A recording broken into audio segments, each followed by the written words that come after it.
All right, let's talk about Rosheen, Roaring Prophet. Now, Rosheen is a giant from Lorwyn. Lorwyn giants are fairly whimsical. They're sort of silly most of the time, although there is an element of danger to them. And while they seem simple on the surface, there's often some hidden complexity to them. Meaning the people of Lorwyn trying to talk to a giant might kind of think they're not that smart, but in reality, they understand the world probably a lot more than those individuals do. And nowhere is this more true than Rosheen. I should also note giants on Lorwyn have lived for a very long time. Many of them have lived through several great auroras. That is the transition between Lorwyn to Shadowmoor that used to happen. And the only people on the plane who are older than them are the tree folk and Una. So we had a card for Rosheen back in the day, but this doesn't really represent her very well in the story.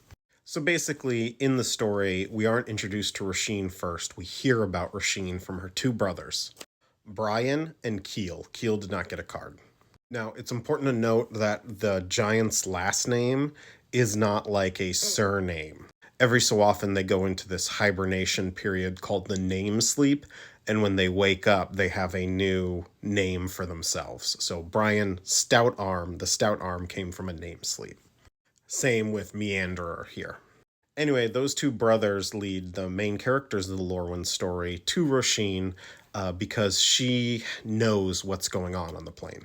She's currently in a hibernation, and so they need to go investigate her dreams and find out like what prophetic stuff she knows in order to figure out what the heck is going on. They succeed and learn a little bit more about Una, but on the Shadowmoor side, Rosheen is pissed. It's not really explained why, but a lot like Aisling, she is just on a rampage, and she has to be diverted by this local hero, a little Kithkin named Jack. And honestly, that's the last we hear of her.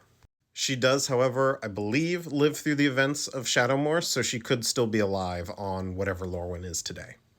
Her brother Brian, however, did not. He's dead.